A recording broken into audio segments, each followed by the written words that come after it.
महाकारुणिक तथागत भगवान गौतम बुद्ध, परमपूज्य बोधिसत्व डॉक्टर बाबासाहेब आंबेडकर यांच्या आदर्श प्रतिमांना आणि विचारांना अभिवादन करू. आज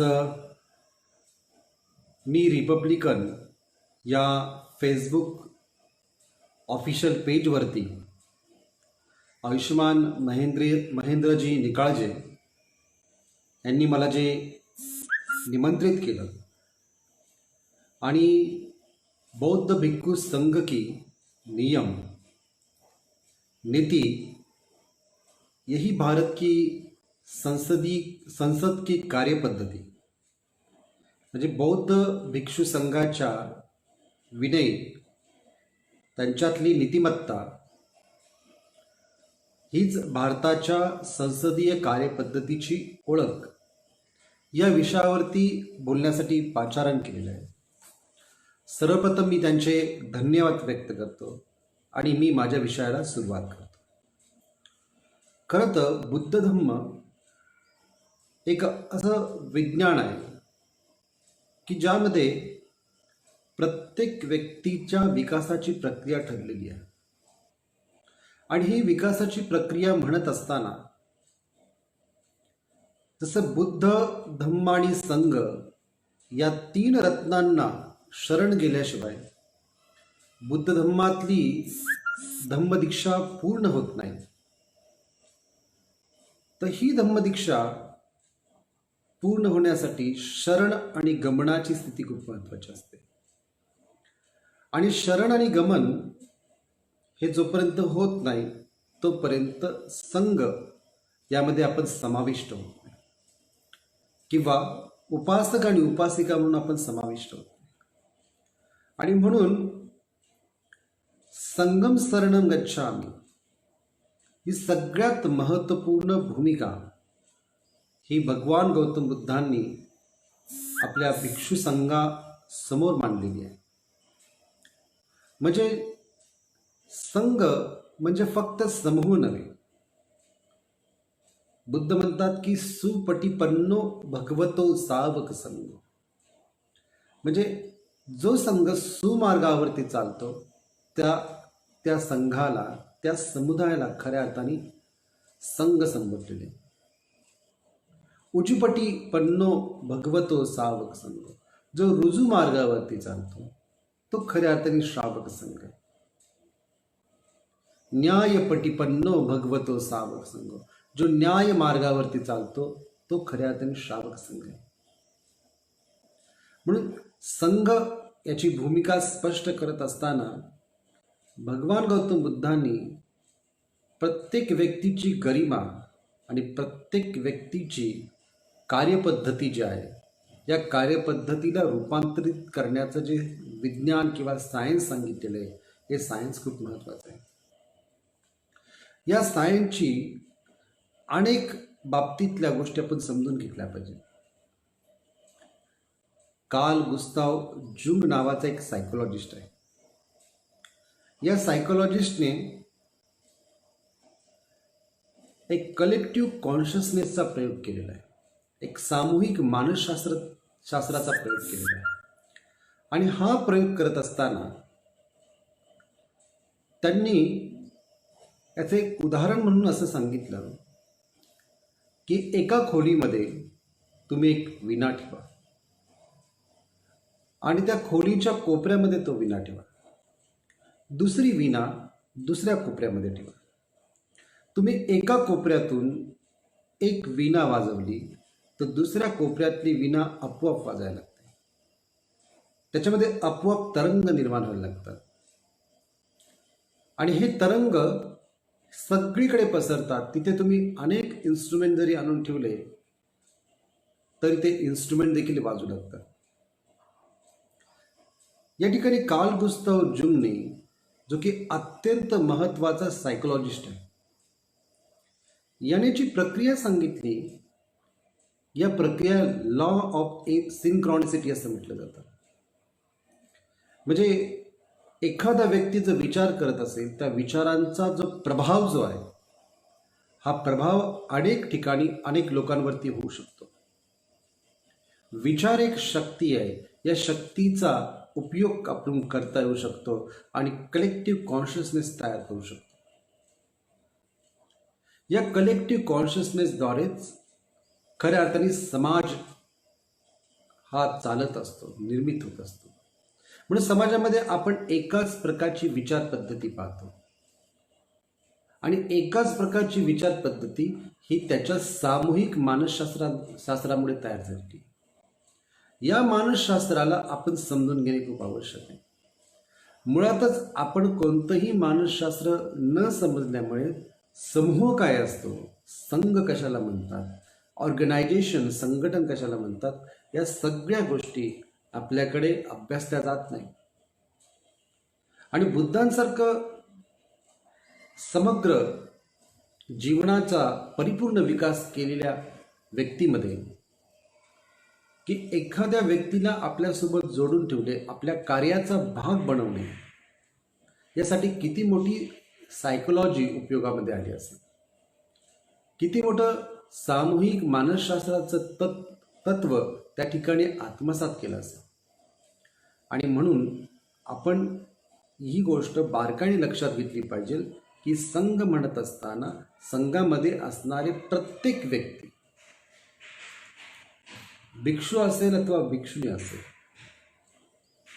उपासक असेल अथवा उपासिका असेल, जो कोणी बुद्ध, धम्म आणि संघ या 3 रत्नांना शरणगमन करतो तो संघामध्ये समाविष्ट असतो. म्हणजे या संघामध्ये असणारा प्रत्येक व्यक्ती बुद्धांच्या या लॉ ऑफ सिंक्रॉनिसिटीमुळे प्रभावित असतो. बुद्धांच्या सोबत जवळजवळ 500 लोक एकत्र चालायचे. 500 लोकांचा भिक्खू संघ असायचा. कधी कधी ते 1000 भिक्षू एकत्र चालायचे आणि सर्व शांतपणे मौन स्वरूपामध्ये चालायचे. हे शांतपण, हे मौनपण आणि आपल्या उद्दिष्टाच्या दृष्टिकोनातून वाटचाल करत असताना बुद्धांनी ही संघशक्ती कशी निर्माण केली असेल हे जर आपण बारकाईने आणि विज्ञानाच्या अनुसार जर आपण अभ्यासले तर अनेक गोष्टी स्पष्ट होतील. प्रत्येक व्यक्ती युनिक आहे आणि प्रत्येक व्यक्तीचं मन आहे. या मनाला जर बदलवलं तर तो संघामध्ये खऱ्या अर्थाने समाविष्ट व्हायचा. म्हणून बुद्ध त्याच्यातली ती शक्ती ओळखायची, त्या शक्तीला ते रूपांतरित करायचे. आणि बुद्धांचं जे तत्व होतं ते तत्व होतं कायेन सव्वरू साधू, साधू वाचान सव्वरू, मनसा सव्वरू साधू, साधू सव्वत्त सव्वरू. म्हणजे बुद्धांच्या भिक्षू संघामध्ये कोणतीही गोष्ट नियम म्हणून आचरणात नव्हती आणली जात, तर विनय म्हणून आचरणात आणली जात होती. विनय आणि नियम मध्ये फरक आहे. नियम हे तुम्हाला सांगितले जातात की याच्याप्रमाणे तुम्ही जीवन जगा. विनय हे तुमच्यामध्ये विकसित केले जातात, तुमच्यामध्ये बोध निर्माण केले जातात. नय जो म्हणजे ज्याला विकाराच्या पलीकडे जाण्याची दृष्टी आहे त्याला विनय आहे असं म्हटलं जातं. म्हणून बुद्धांच्या भिक्षू संघामध्ये कशावरती जास्त भर दिला येतं? कायेन सव्वरू साधू, कायेचा संयम, कायेचा संवर करणे. म्हणजे उठताना, बसताना, चालताना, बोलताना, कोणतीही कृती करत असताना, कोणताही विचार करत असताना संयम, याचा अर्थ संवर, याचा अर्थ कायेची जाणीव निर्माण करणे. कायेन सव्वरू साधू, साधू वाचान सव्वरू. आणि वाचा बोलत असताना तितकाच सव्वर. म्हणजे आपण कोणाची निंदा करता कामा नये, आपण कोणाविषयी चुगली करता कामा नये, आपण कोणाविषयी खोटं बोलता कामा नये, आपण कोणत्याही गोष्टीचा बढावा करून सांगता कामा नये. सत्य जे आहे, जसं आहे त्या स्वरूपात आपण ते सांगितलं पाहिजे. म्हणून कोणतीही गोष्ट जी अवाजवी आपण बोलत असतो आणि निंदा नालस्ती करत असतो त्याच्यातून आपल्या मनातली जी इन्फिनिटी कॉम्प्लेक्स माइंडची स्थिती आहे ती सिद्ध होत असते. आपलं मन इतकं न्यूनगंडतेने भरलेलं आहे की आपण दुसऱ्याला कमी लेखण्याच्या याच्यामध्ये आपण स्वतः किती सर्वश्रेष्ठ हे सांगण्याचा आपण प्रयत्न करत असतो. म्हणून बुद्ध म्हणतात वाचान संवरू साध, की वाचेचा संयम, वाचेचा संवर खूप महत्वाचा आहे. आणि तुम्ही बारकाईने जर लक्ष दिलं की आज समाजामध्ये जर संघटन किंवा संघ जर निर्माण होत नसेल, त्याचं कारण की प्रत्येक व्यक्ती निंदेने भरलेला आहे. प्रत्येक व्यक्ती एकमेकांची निंदा करत आहे. प्रत्येक व्यक्ती एकमेकांविषयी रुमर्स तयार करत आहे, अफवा पसरत आहे. प्रत्येक व्यक्ती इतका हीनतेने भरलेला आहे की सत्य आणि वास्तविकतेपासून कोसत दूर आहे. आणि म्हणून आपल्याला जर संघ शक्ती एकत्रित करायचा असेल तर वाचेचा संयम हा खूप महत्वाचा आहे. मनसा संवरू साधू, साधू सब्बत सबरो. आणि जर मानसिक संयम करतो तो सर्व प्रकारचा संयम करू शकतो, सर्व प्रकारच्या गोष्टी आत्मसात करू शकतो. अशा प्रकारच्या व्यक्तींची आपल्याला खूप आवश्यकता आहे. आणि म्हणून हा संयम विकसित करण्यासाठी आपण सातत्याने प्रयत्न करत असतो, परंतु ते प्रयत्न कधी सफल होतात, कधी सफल होत नाही. परंतु बुद्ध आपल्या भिक्षूंना या प्रकारची शिकवण देतात की कसं बसायचं, रस्त्याने कसं चालायचं, कसं बोलायचं, शरीराची हालचाल करायची का नाही करायची, डोळ्यांच्या बुबुळांची हालचाल करायची का नाही करायची. प्रत्येक गोष्ट तथागत आपल्या भिक्षूंना सांगत असतात. यातून संघाचे विनय तयार आहेत. आणि हे संघाचे जे विनय आहेत ते माणसाला विकारमुक्तीकडे घेऊन जाण्यासाठी. भगवान बुद्ध हे स्वतः राजकुमार होते. ते अशा परिवारातून आलेले होते की ज्या परिवारामध्ये शिष्टाचार खूप महत्वाचा होता.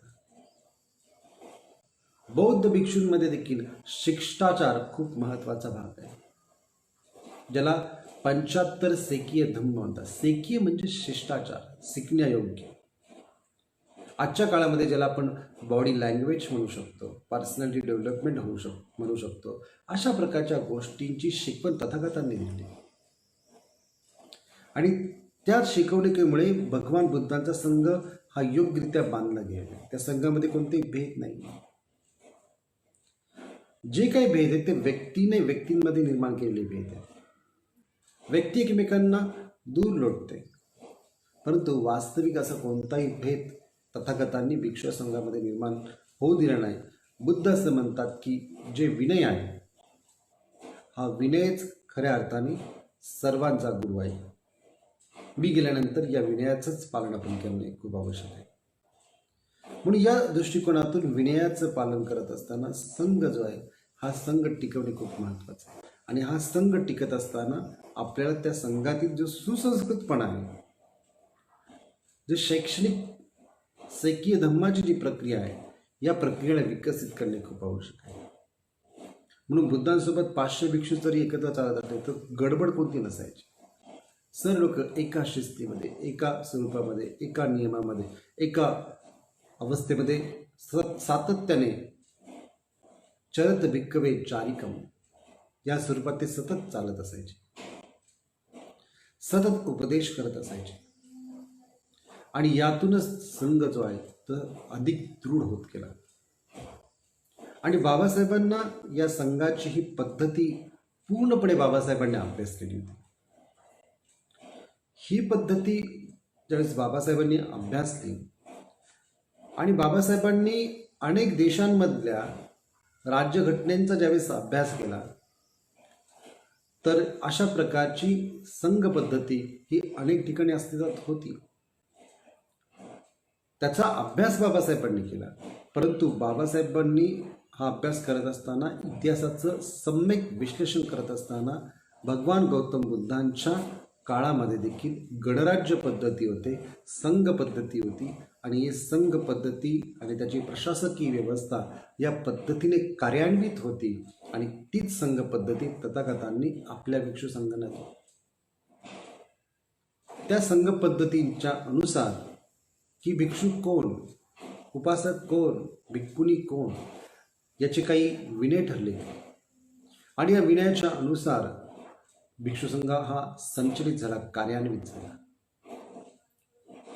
बाबासाहेबांनी देखील भारतीय संविधानाची निर्मिती करत असताना संघातील ही जी पद्धती आहे, म्हणजे प्रत्येक गोष्ट ही चर्चेमध्ये आणणे, ज्याला आपण प्रस्ताव म्हणतो, ज्याला आपण चर्चा म्हणतो, ज्याला आपण ठराव म्हणतो, ज्याला आपण लोकशाही म्हणतो, या सर्व गोष्टी या संघाच्या या पूर्णपणे त्यांच्या पाठीमुख्याच्या प्रक्रिया होत्या.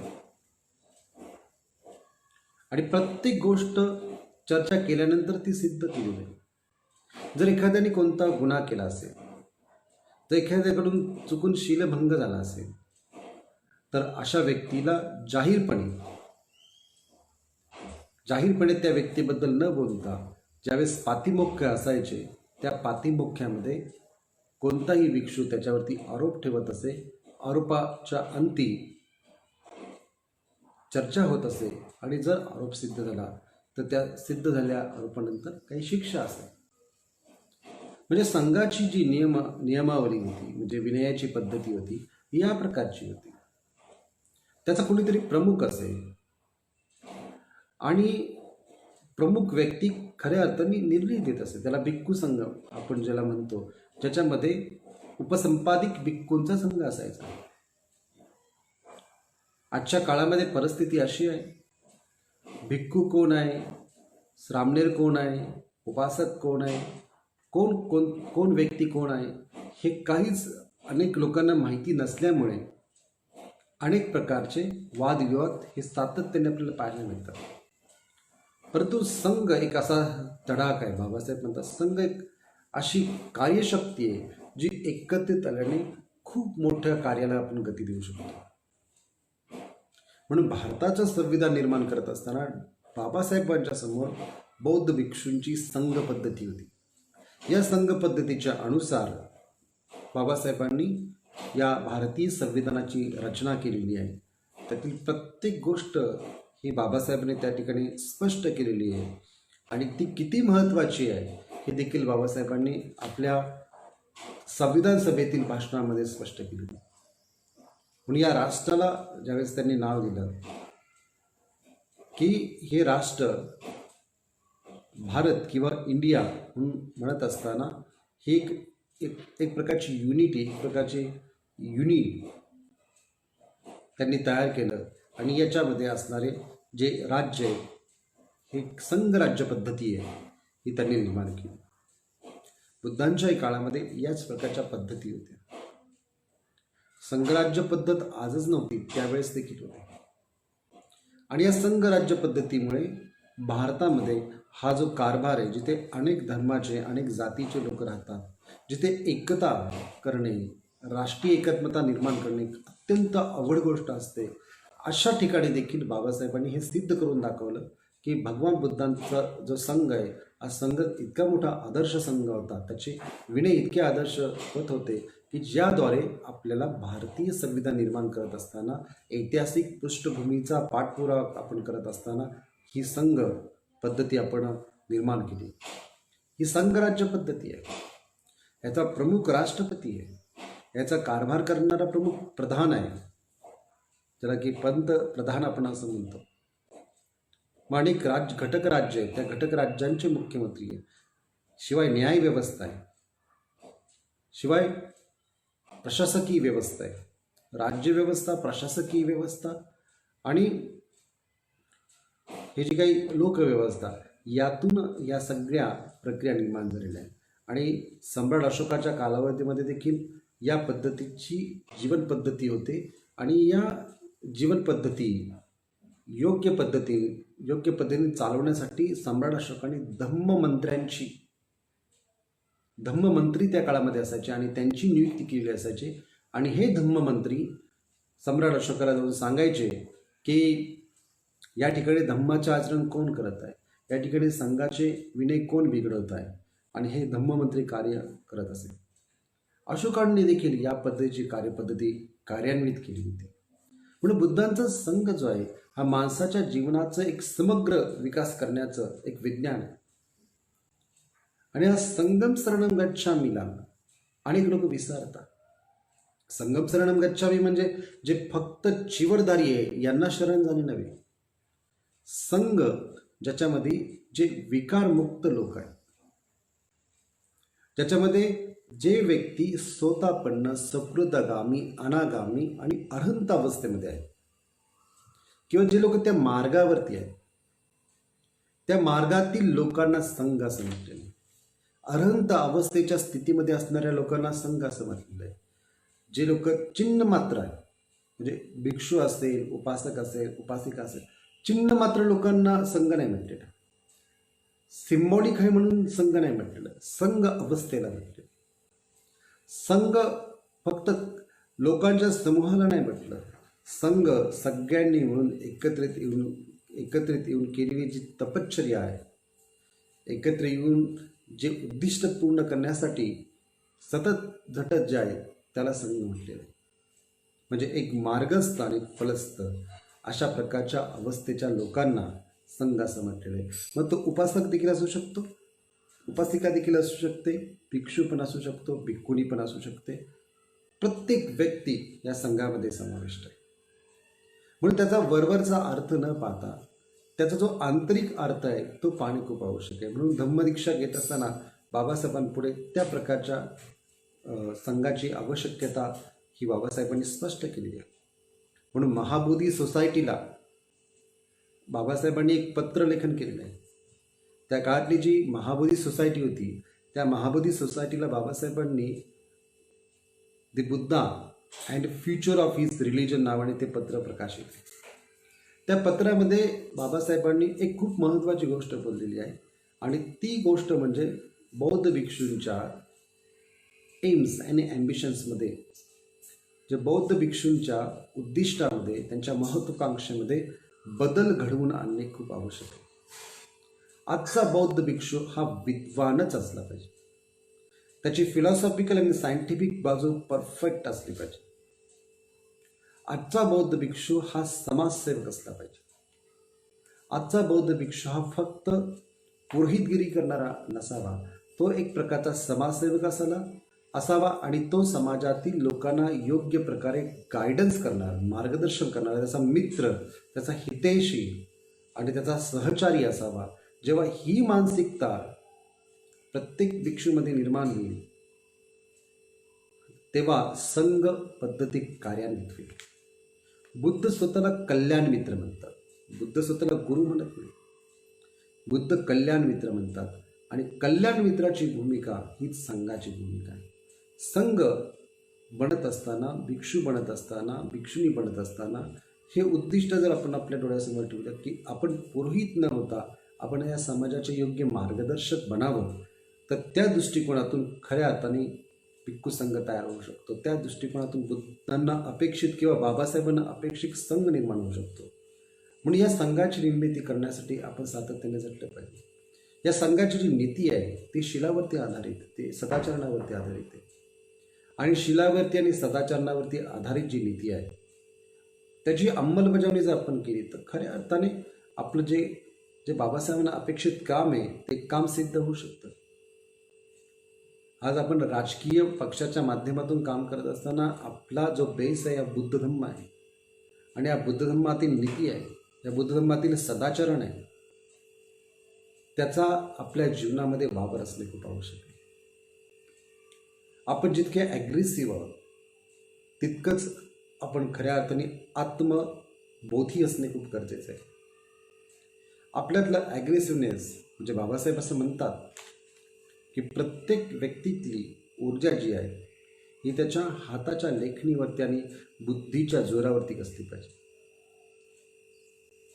ज्ञान ही दुधारी तलवारीसारखी असलं पाहिजे, आणि ही दुधारी तलवार ही तुम्हाला तुमच्या सम्यक बोधातून निर्माण होत असते. या दृष्टिकोनातून आपण ही संघ तत्व प्रणाली जी आहे ती आत्मसात केली.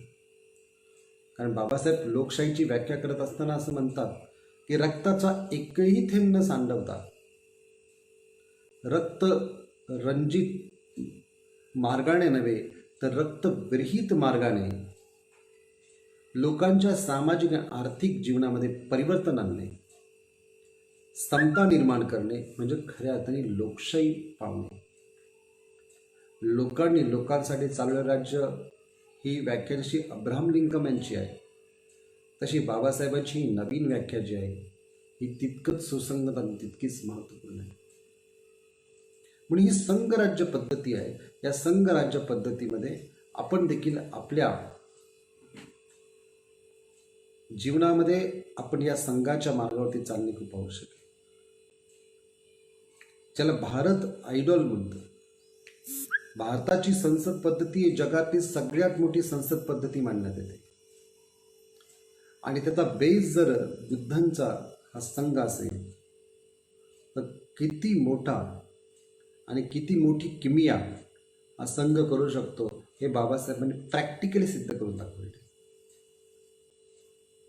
म्हणून ज्यावेळेस रिपब्लिकन पार्टी ऑफ इंडियाची बाबासाहेबांनी स्थापना केली किंवा खुलं पत्र लिहिलं, त्या खुल्या पत्रामध्ये जे जे काही बाबासाहेबांनी उद्दिष्ट सांगितले होते की भारताचा नागरिक म्हणून त्यांनी कशा पद्धतीने काम केलं पाहिजे या संदर्भात केलेले जे विवेचन बाबासाहेबांचं आहे, आपण सगळ्यांनी ते खुलं पत्र वाचलं पाहिजे. त्या खुल्या पत्रामध्ये बाबासाहेबांनी रिपब्लिक पार्टी ऑफ इंडियाची जी कन्सेप्ट आहे ती कन्सेप्ट समजून सांगितली आहे आणि त्याचा बेस जो आहे तो संघ सांगितलेला आहे. म्हणजे भिक्षू संघ जो बुद्धांना अपेक्षित होता तशा प्रकारचा संघ सांगितलेला आहे. आणि मग तो संघ आणि तशी जर कार्यपद्धती जर आपण आत्मसात आणली तर निश्चितपणे बाबासाहेबांनी सांगितलेली क्रांती जी आहे ती क्रांती आपल्या जीवनामध्ये होऊ शकते. आपलं जीवन समृद्ध होऊ शकतं. शेवटी जीवनाची बहिर्गामी बाजू म्हणत असताना जीवनात आर्थिक विकास करणे खूप आवश्यक आहे. ज्यांच्या जीवनामध्ये आर्थिक विकास नाही आहे त्यांना कितीही तत्त्वज्ञान जर आपण सांगितलं तर त्यांना 2 वेळेच्या भाकरीचा त्यांना पैशाचा प्रश्न पडलेला असतो. अशा परिस्थितीमध्ये प्रत्येक व्यक्तीने आपला आर्थिक विकास करण्याकडे जोर देणे खूप आवश्यक आहे. आर्थिक विकास करत असताना आपला मानसिक विकास पण झाला पाहिजे. म्हणजे जिथे शील सांगितलेले, जिथे सदाचरण सांगितलेले, त्या सदाचरणाने युक्त आपली जीवन पद्धती असली पाहिजे. ही बुद्धांची नीती आहे. बुद्ध म्हणतात की बाबासाहेब म्हणतात की बुद्धांनी ईश्वराला मानलं नाही पण नीतीला तितकंच मोठं स्थान दिले. धम्म म्हणजे नीती आणि नीती म्हणजे धम्म हे बाबासाहेबांना अपेक्षित आहे.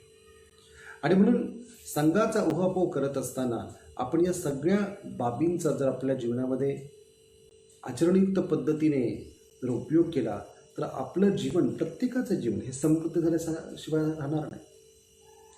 म्हणून सुरुवात आपल्या कुटुंबापासून आहे, सुरुवात आपल्या समाजापासून आहे. प्रत्येक व्यक्तीने स्वतःचं परीक्षण करणे खूप गरजेचं आहे. आणि हे परीक्षण करत असताना त्याचं कुटुंब खूप महत्त्वाचं आहे.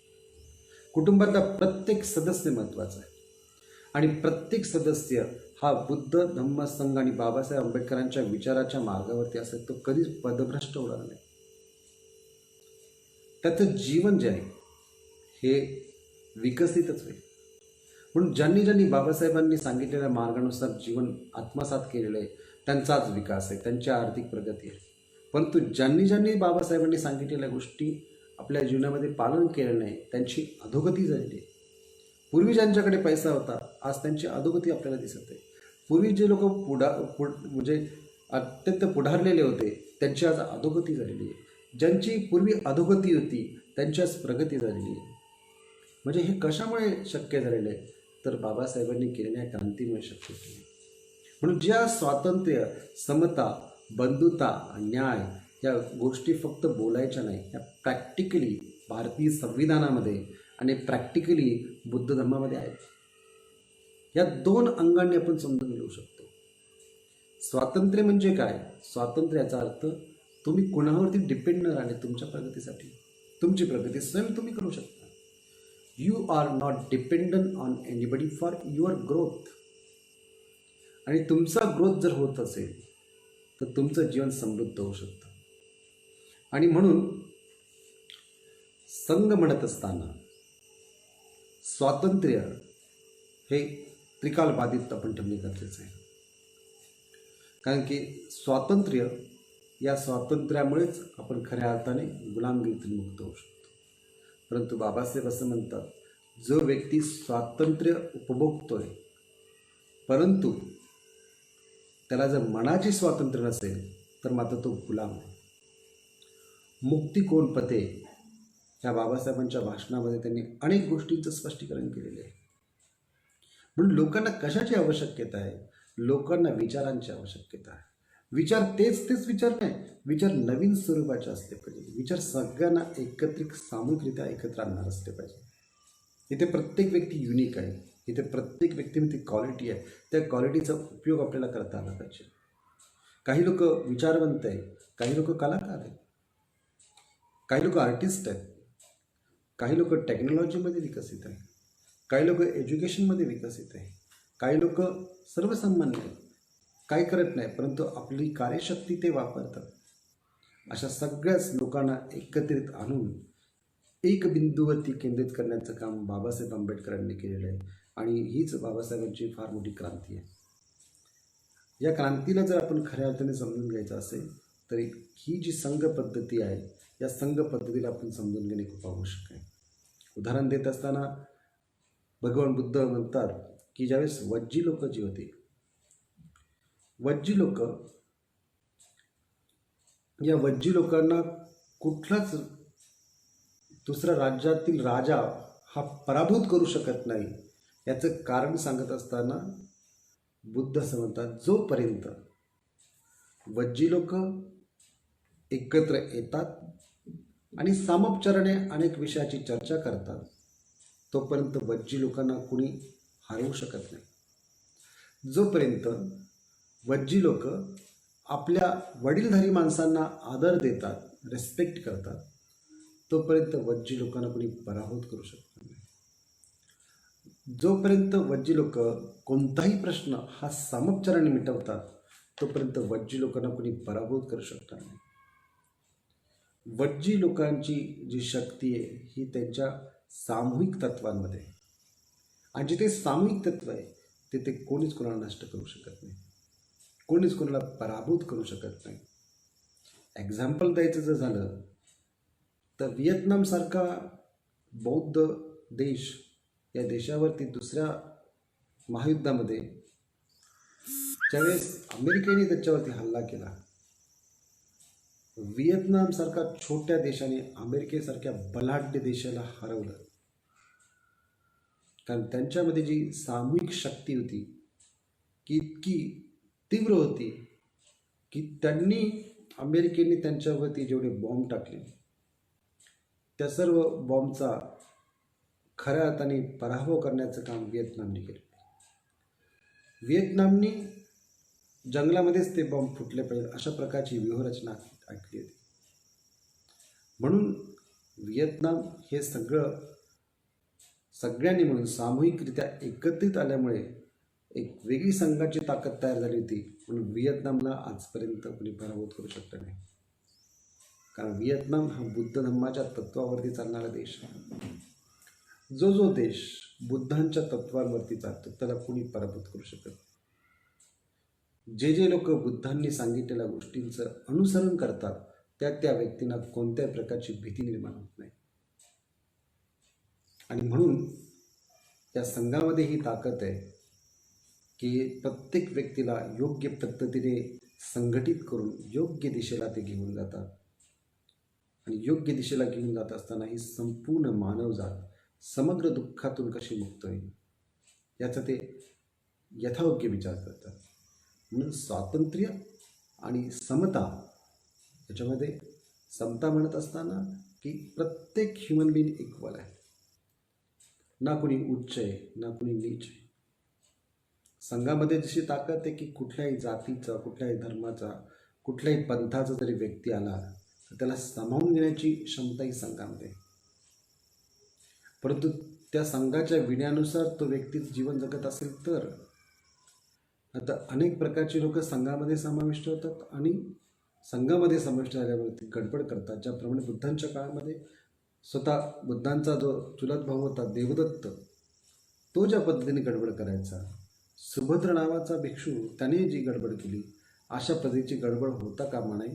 म्हणून बुद्धांनी काही विनय त्यावेळेस बनवले होते आणि त्या विनयाच्या अनुसार समता निर्माण करण्याचा प्रयत्न केला होता. समता ही खूप महत्त्वाचा भाग. समता ही फक्त बाह्य बाजू नाही आहे, समता फक्त उच्च नीच अशा प्रकारची अवस्था नाही. समता एक वेगळी अवस्था आहे की जी तुम्हाला ध्यान करण्याच्या अवस्थेमध्ये निर्माण होते. ध्यानातून तुम्हाला तुमचं मन जर समाहित झालं, मनाची एक स्थिती समतल झाली, तर तुमच्यामध्ये प्रत्येक व्यक्तीविषयी एक मैत्री भावना तयार होत असते. प्रत्येक व्यक्तीची क्वालिटी दिसत की प्रत्येक व्यक्तीमध्ये बुद्धत्वाचे बीज आहे. प्रत्येक व्यक्ती बुद्ध बनू शकते आणि ती क्वालिटी, त्या क्वालिटीचा विकास जर तुम्हाला करायचा असेल तर तुमच्या जीवनामध्ये ध्यान खूप आवश्यक आहे. ध्यानाशिवाय ती निर्माण होऊ शकत. आणि म्हणून जे व्यक्ती ध्यान करतील त्यांना समता काय ते लक्षात येईल. म्हणजे ध्यानातली समता नाही, परंतु प्रत्येक व्यक्तीमधली समता, की प्रत्येक व्यक्ती युनिक आहे आणि प्रत्येक व्यक्ती क्वालिटी आणि प्रत्येक व्यक्तीला एकमेकांच्या प्रती आपण आदर करणे. त्यांच्यामध्ये जेव्हा आपण जसं एकमेकांचे जे रिलेशन आपण निर्माण करतो, एकमेकांशी बोलतो, वागतो, प्रत्येक कृती करतो, तर यातून ही तुमची समता प्रकटत असते. म्हणून एक गोष्ट प्रकर्षाने आपण लक्षात घेतली पाहिजे की सर्व समता ही तुमच्या बोलण्याच्या कृतीवरती अवलंबून आहे. तुम्ही कशा पद्धतीने बोलता, तुम्ही कशा पद्धतीने सांगता, तुम्ही कशा पद्धतीने एखाद्या व्यक्तीविषयी भावना ठेवता, याच्यावरती डिपेंड आहे. जो व्यक्ती द्वेषी आहे, त्या द्वेषी व्यक्तीला तुम्ही कितीही सांगितलं तरी तो द्वेषी व्यक्ती हा तुमच्याप्रती मैत्री ठेवू शकत नाही. तर तो द्वेष भावनेने पीडित असल्यामुळे तुम्हाला तो त्रासच देऊ शकतो. जो अहंकाराने पीडित आहे, अहंकाराच्या आधारे तुम्हाला त्रास देऊ शकतो. जो सुपिरिटी कॉम्प्लेक्सने ग्रस्त आहे, तो व्यक्ती तुम्हाला त्रासच देऊ शकतो. अशा पद्धतीने जर आपण या गोष्टीला समजून घेतलं, समता म्हणजे काय?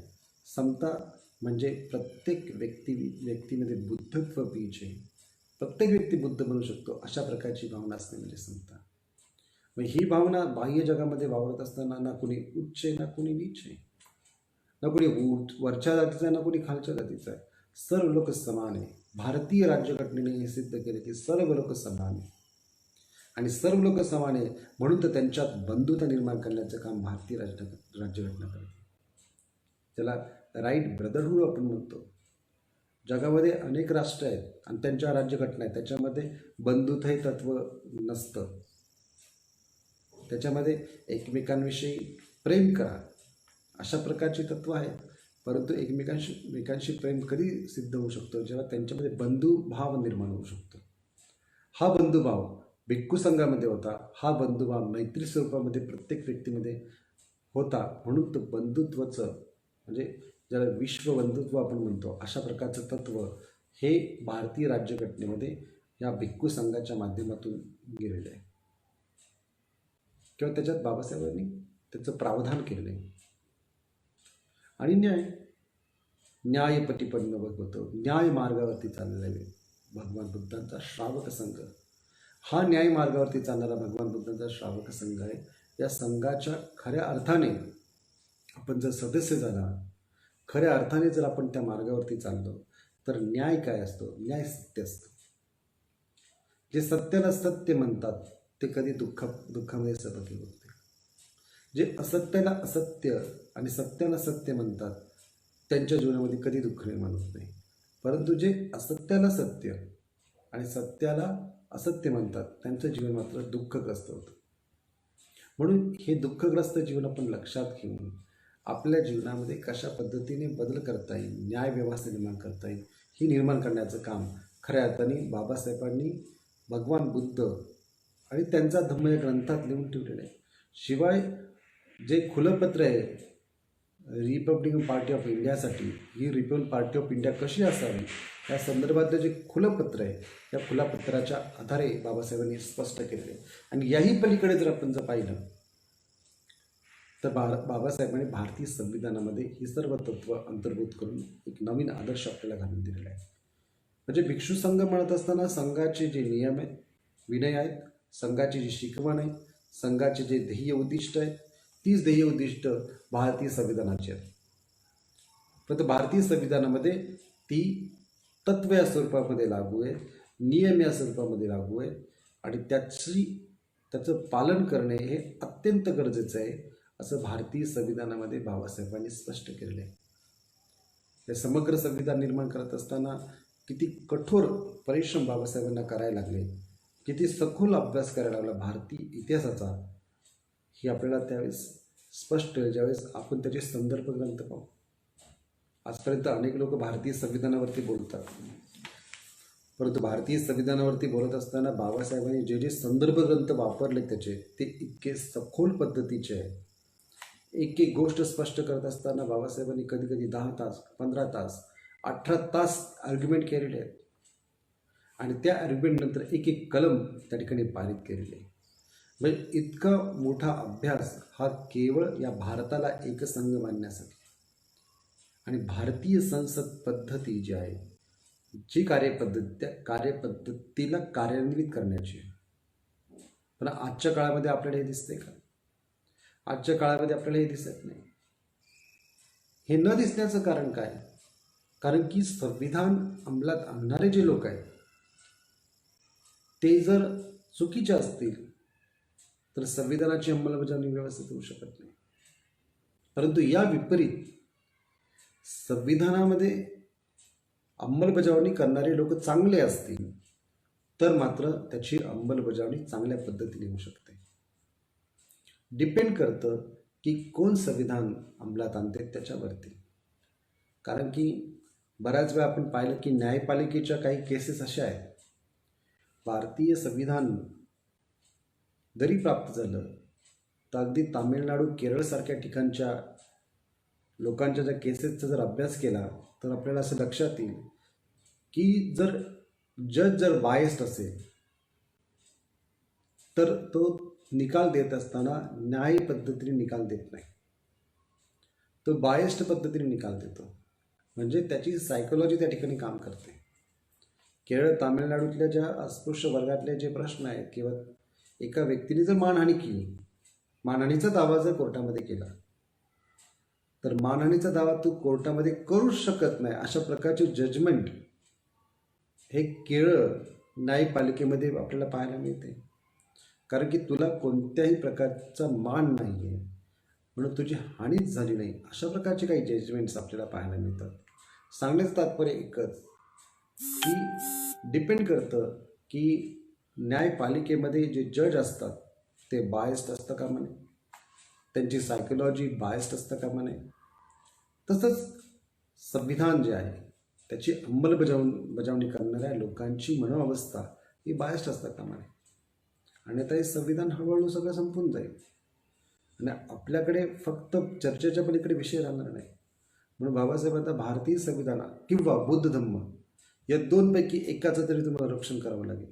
तुम्ही दोघांचं रक्षण केलं, दोघांचं संवर्धन केलं ते तर चांगलंच आहे, परंतु जर याचं संवर्धन तुम्ही केलं नाही किंवा याचं संरक्षण केलं नाही तर मात्र तुम्ही पुन्हा एकदा गुलामगिरीमध्ये जाऊ शकता.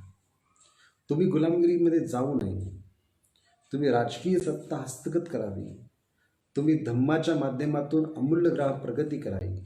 भारतीय दृष्टिकोनातून अल्पसंख्याक जरी बौद्ध लोक असले तर जागतिक दृष्टिकोनातून बहुसंख्याक आहेत, त्या दृष्टिकोनातून आपण बहुसंख्याक संघाची निर्मिती करावी. अशा प्रकारचे प्रयत्न हे होणे खूप गरजेचे आहे. कारण की सामाजिक परिवर्तनाच्या या चळवळीमध्ये केवळ आणि केवळ संघाची तंत्रप्रणाली न समजल्यामुळे आज आपण पाहतो अनेक प्रकारची शकलं ही आपल्यामध्ये तयार झालेली. म्हणजे जितके लोकशाहीचे फायदे आहेत तितके लोकशाहीचे तोटे पण सिद्ध होऊ शकतात, हे आपण लोकांनी सिद्ध करून दाखवलेले. जितकं लिबरल आपण होत असताना तितकं त्याचे जे काही डिसॲडव्हान्टेजेस जे आहेत ते डिसॲडव्हान्टेजेस आपल्याला पाहायला मिळतात. त्याचं कारण म्हणजे काय की शकलं होण्याचं कारण काय की एका जातीच्या लोकांचा समूह असतो, चोरांचा पण समूह असतो, डाकूंचा पण समूह असतो आणि अशा प्रकारचे समूह निर्माण झाल्यामुळे नीतिमत्ता फक्त समूहापुरती निर्मित केली जाते. समूहामधली लोक एकमेकांशी चांगलं बोलतात परंतु दुसऱ्या व्यक्तीशी ते चांगलं बोलत नाही. जर समूह अशा वेगवेगळ्या प्रकारच्या विचारांनी भरला असेल आणि वेगवेगळ्या प्रकारचे जर आदर्श आपल्या पुढे निर्माण करत असेल तर असा समूह शकलित होतो, एकत्रित येत नाही. असा समूह आपापसामध्ये भांडतो, असा समूह एकमेकाशी स्पर्धा करतो आणि यातून त्यांची अनेक शगलं पडतात. अशा प्रकारचा समाज सुसंघटित होऊ शकत नाही.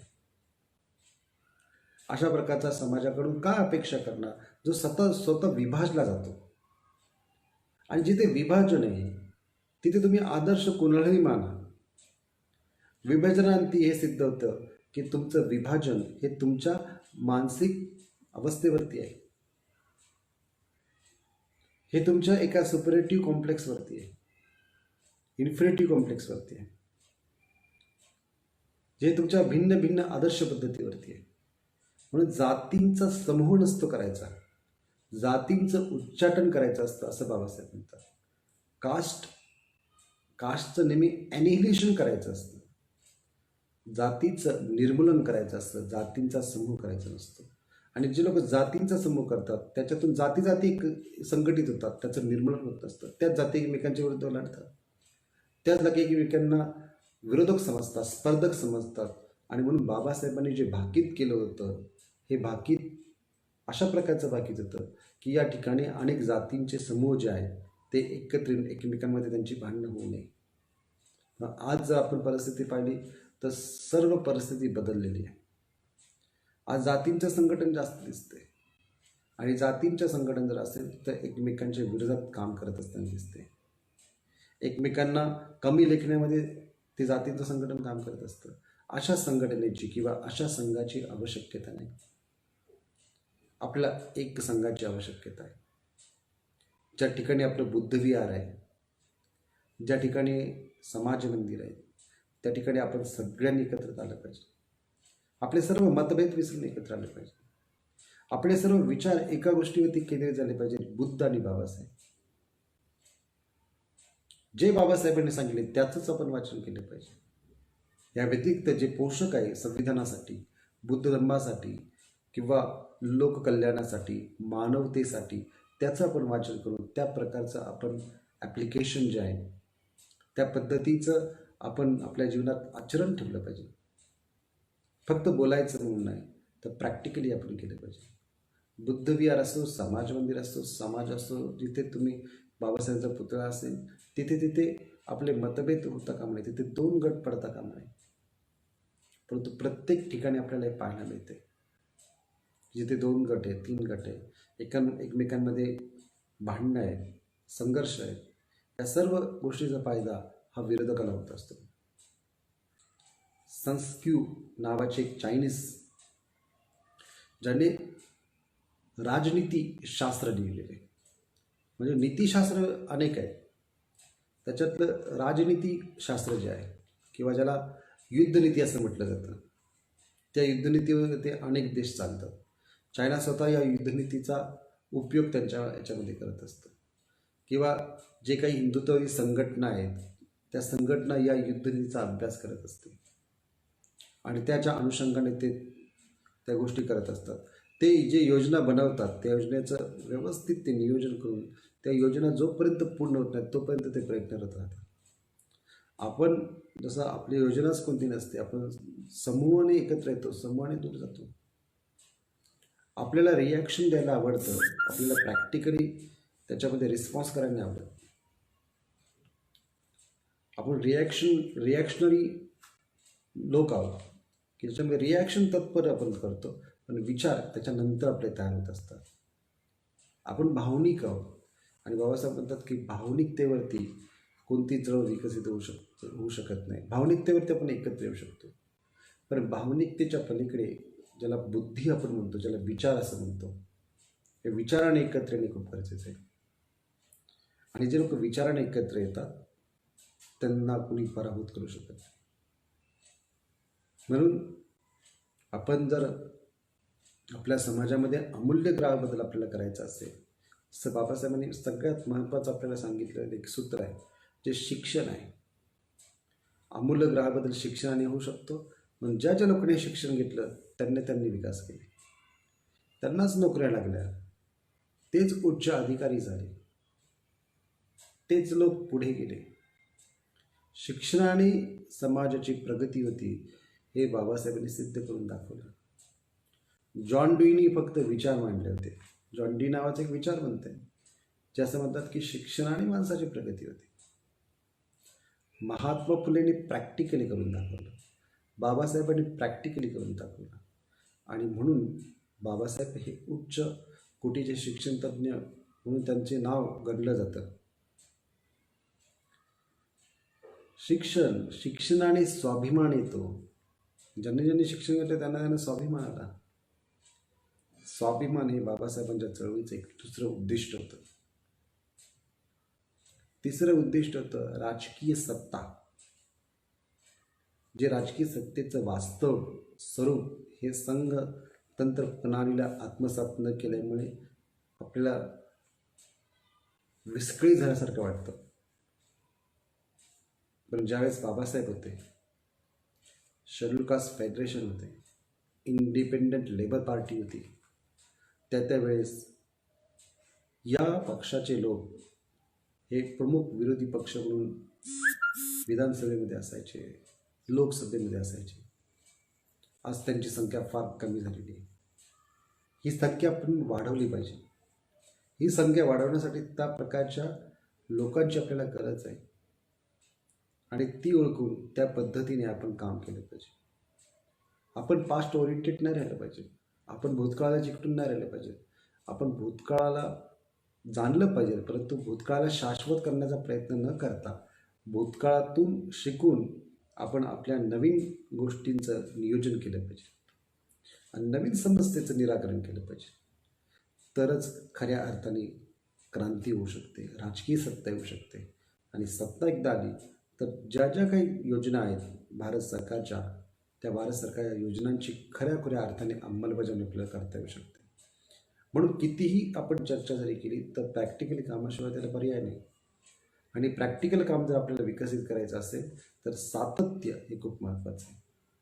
जितकं आपण सातत्य ठेवू, जितकं आपण जीवन योग्य दिशेला नेऊ, जितकं बुद्धांनी सांगितलेल्या तत्व प्रणालीनुसार आपलं जीवन ठेवू, तितकं जीवन आपलं विकसित होईल.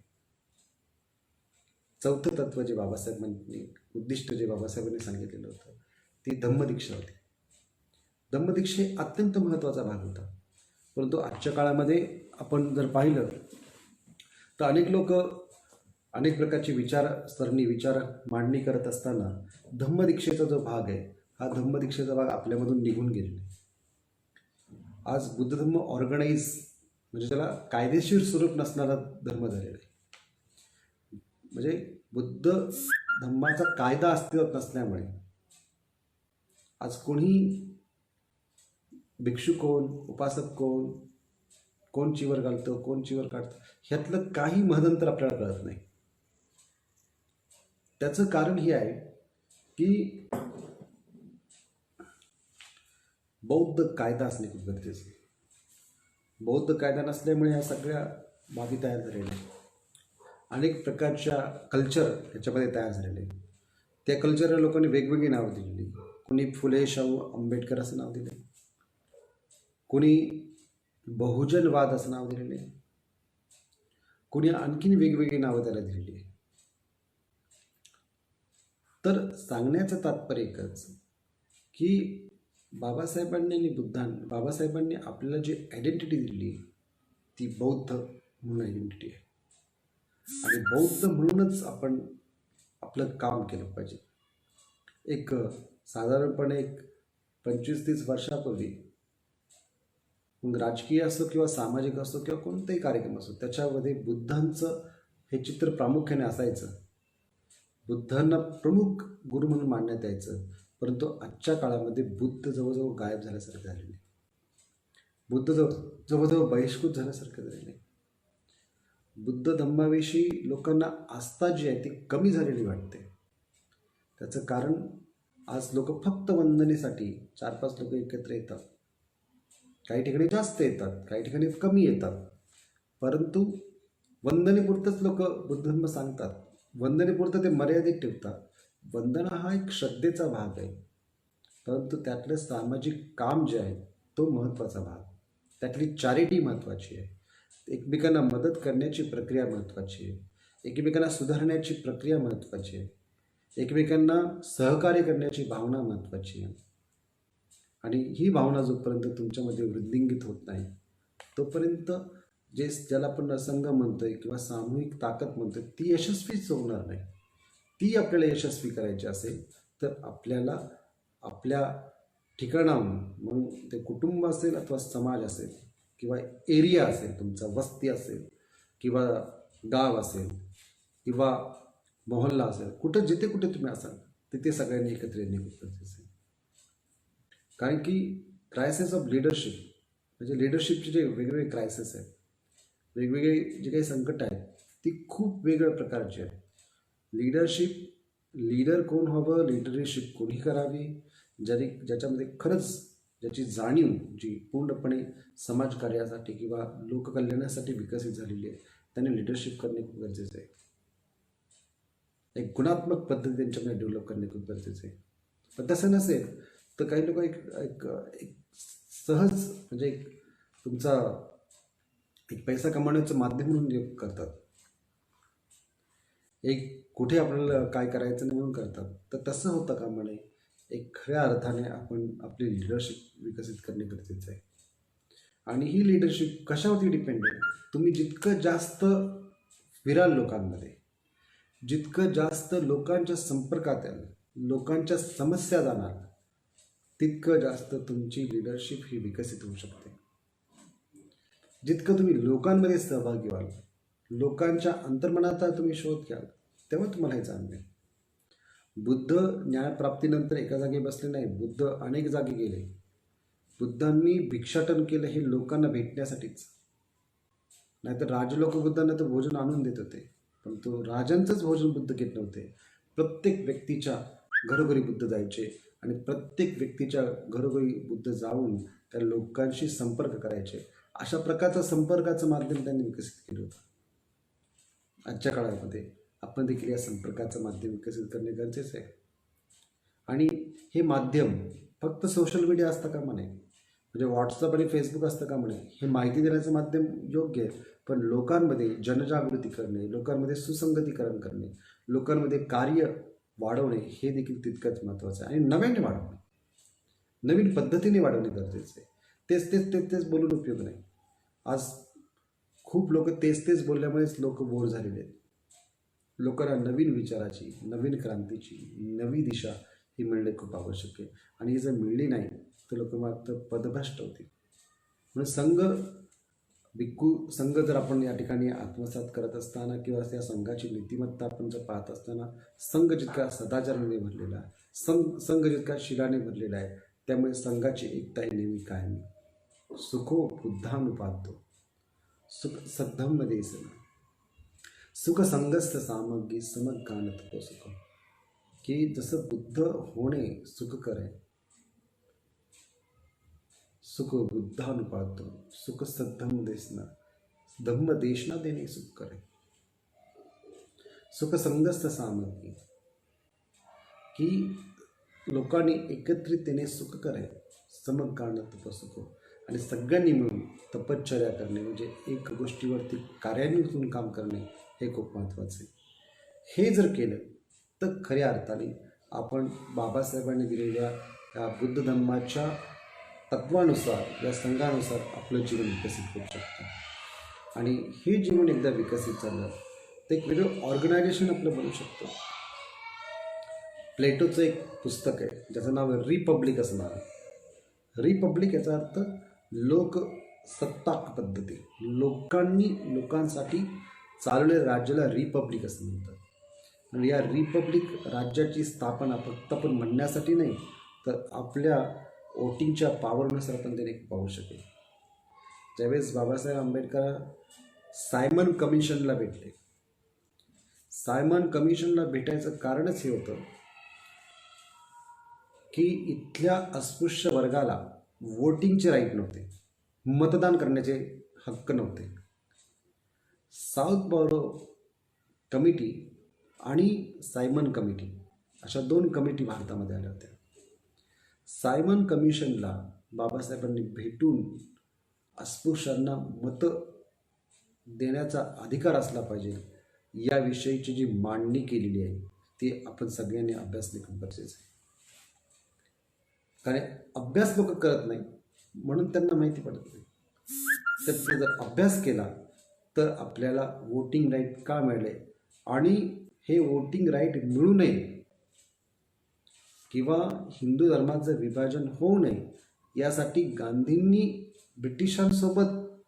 ब्रिटिशांनी हे देऊ नये यासाठी गांधींनी उपोषण केलं होतं. त्याचा पुढे जे काय झालं ते आपल्याला पुणे करार म्हणून सगळ्यांना माहिती आहे. परंतु संयुक्त मतदारसंघाच्या द्वारे ते पुणे करार संपुष्टात आला. स्वतंत्र मतदारसंघ हा त्यावेळेस मिळाला नाही. सांगण्याचं तात्पर्य एकच आहे की बाबासाहेबांनी हे जे काही संघाचं तत्त्व आहे हे संघाचं तत्त्व इतकं सुस्पष्ट पद्धतीने समजून सांगितलेलं आहे.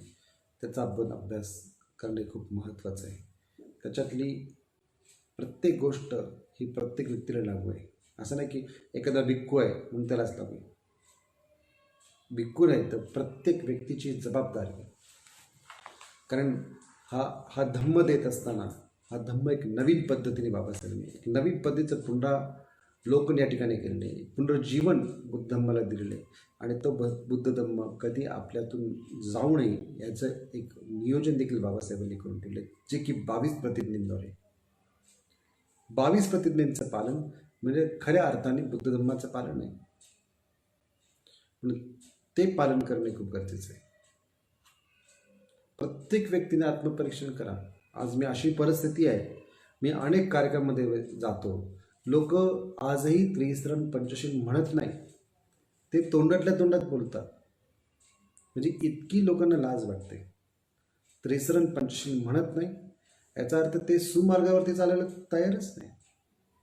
त्या सुमार्गावरती जाण्यासाठी तुम्हाला प्रॅक्टिकली देखील अभ्यास करावा लागेल आणि समाज म्हणून देखील अभ्यास करावा लागेल. समाजातही त्या पद्धतीचं जसं तुम्ही असाल तसं तुम्हाला बनावं लागेल. आणि जर वास्तविक जर पाहिलं तर बाबासाहेबांना जो संघ अपेक्षित होता, बुद्धांचा जो संघ अपेक्षित होता, हा अगदी प्राचीन काळातला संघ अपेक्षित होता अशातला भाग नाही, तर आजच्या आधुनिक काळातला संघ अपेक्षित होता. आणि आधुनिक काळातले भिक्षू म्हणून जर ते कोणाकडे जर पाहत असतील तर संत गाडगे महाराजांकडे ते पाहतात, जे प्रबोधन पण करतात आणि जे लोकांमध्ये समाजकार्य देखील करतात. ते नुसतंच प्रबोधन करत नाही तर समाजकार्याने प्रेरित झालेले व्यक्ती आहेत. संत गाडगे महाराजांसारखा, संत गाडगे बाबांसारखा व्यक्ती खऱ्या अर्थाने भिक्षू आपण त्यांना म्हणू शकतो. असा प्रकारचा भिक्षू बाबासाहेबांना अपेक्षित होता, जो विद्वान पण असेल आणि जो संघाच्या या कार्यपद्धतीच्या अनुसार कामही करत असेल. आणि असं जर कोणी करत असेल तर त्याचं ते नेहमी स्वागतच करायचे. आणि म्हणून आपण देखील या पद्धतीने काम करणे खूप गरजेचं आहे. संघाचे नियम, संघ पद्धती, संघाची नीती आणि एकंदरीत भारतीय संसदेवरती त्याचा झालेला वैशिष्ट्यपूर्ण परिणाम, ही सर्व जी काही नाळ आहे ती बाबासाहेबांनी जोडलेली आहे. ती नाळ व्यवस्थित सांभाळणे, त्याचं संगोपन करणे, त्याला जोपासणे आणि त्याची वाढ करत राहणे यासाठी समाज आहे. समाजाला एकत्रित करणे आणि समाजाला एक पटवून दिल्यानंतर समाज त्या पद्धतीनुसार जीवनमान जगतो आणि आपलं सुख शांतीचं उद्दिष्ट प्राप्त करतो. शेवटी प्रत्येक व्यक्तीला ते हवे. एकीकडे बुद्धधम्माचे आचरण करत असताना सुख, शांती, आनंद या गोष्टी तुम्हाला आत्मसात केल्या पाहिजे. आणि एकीकडे तुम्हाला स्वातंत्र्य, समता, बंधुता, न्याय यावर आधारित भारताचे संविधान जर तुम्ही त्याचं जतन केलं, संवर्धन केलं तर तुमच्या जीवनामध्ये यश हे नेहमी राहणार आहे. जे भौतिक सुख आहे ते तुम्हाला नेहमी प्राप्त होणार आहे. या 2 गोष्टी खूप महत्त्वाच्या आहेत. एक अंतर्गामी प्रगती आणि एक बहिर्गामी प्रगती. या 2 गोष्टींवरती खऱ्या अर्थाने तुमच्या जीवनाचा मध्यबिंदू आहे. आणि जीवन जे काही तुम्हाला मिळालेलं आहे त्या जीवनाला योग्य पद्धतीने जगणे म्हणजेच खऱ्या अर्थाने मानव सेवा करणे, मानव कल्याण करणे. इतकं जरी आजच्या निमित्ताने बौद्ध भिक्षू संघाचे नियम, नीती आणि भारतीय संसद की कार्यपद्धती या निमित्ताने जर आपण समजून घेतलं तरी खूप काही झालं असं मी म्हणता येईल. तर मी या ठिकाणी थांबतो आणि मला या मी रिपब्लिकन या पेजच्या माध्यमातून जी आपणाशी संवाद करण्याची संधी उपलब्ध करून दिली त्याबद्दल मी आयुष्यमान महेंद्र निकाळजे यांचं मनपूर्वक आभार व्यक्त करतो आणि आपल्या सगळ्यांच्या जीवनामध्ये बुद्धत्वाचा प्रकाश निर्माण व्हावा, प्रबुद्ध आपण व्हावं अशी एक मंगल कामना करतो आणि या ठिकाणी थांबतो. जय भीम, नमो बुद्धाय.